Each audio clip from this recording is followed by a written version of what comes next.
What if a total stranger's DNA test and a few obsessed internet sleuths were all that stood between a ghost from the 1970s and total escape from justice? This is the story of how a 40-year-old murder mystery was cracked, not in a lab, but on a public genealogy website.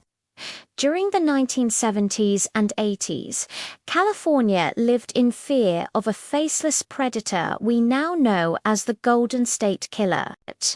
He broke into homes at night, tied up couples, and committed at least a dozen murders and over 50 sexual assaults.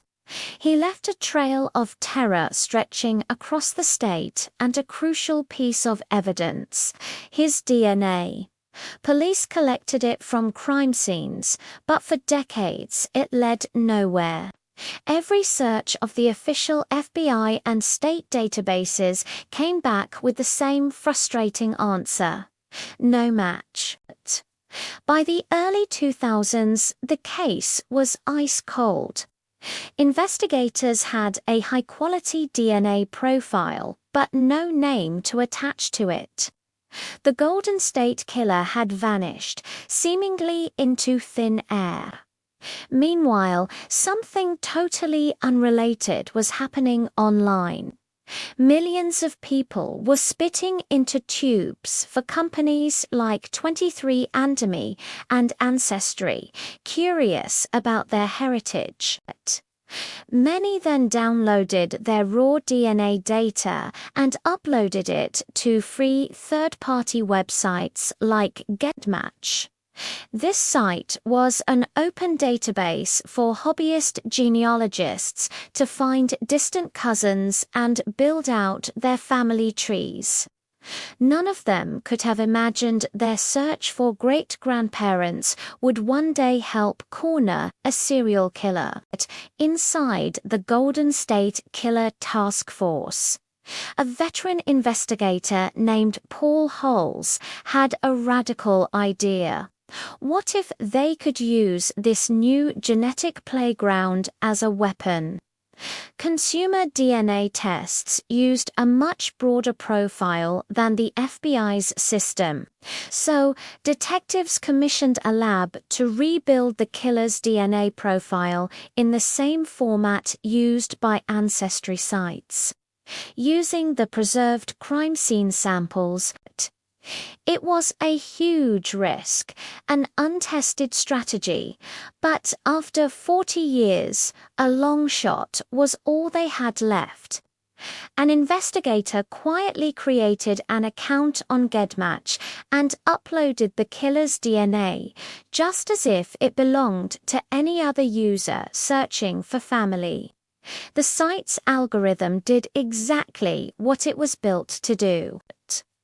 It scanned nearly 1 million profiles and returned a list of people who shared segments of DNA with the killer, his genetic cousins. None of them were the murderer, but they were a breadcrumb trail leading directly to his hidden identity. This is where the real hunt began. Genetic genealogist Barbara Rae-Venter joined the team, using the cousin matches. She started building a massive family tree stretching back to the 1800s.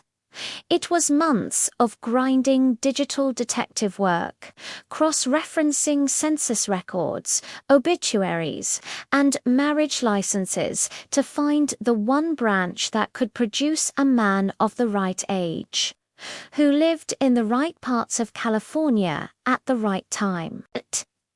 Slowly, the sea of names shrank.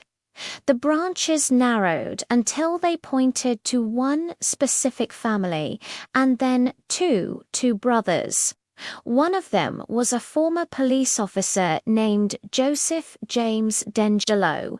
He had lived in the exact areas where many of the attacks happened, and he was the right age. The profile was a chilling fit. A cop who had sworn to protect the public was now the prime suspect in a decades-long reign of terror. But they still needed definitive proof. So detectives went old school, surveillance. They watched D'Angelo's house, waiting for him to discard something with his DNA on it.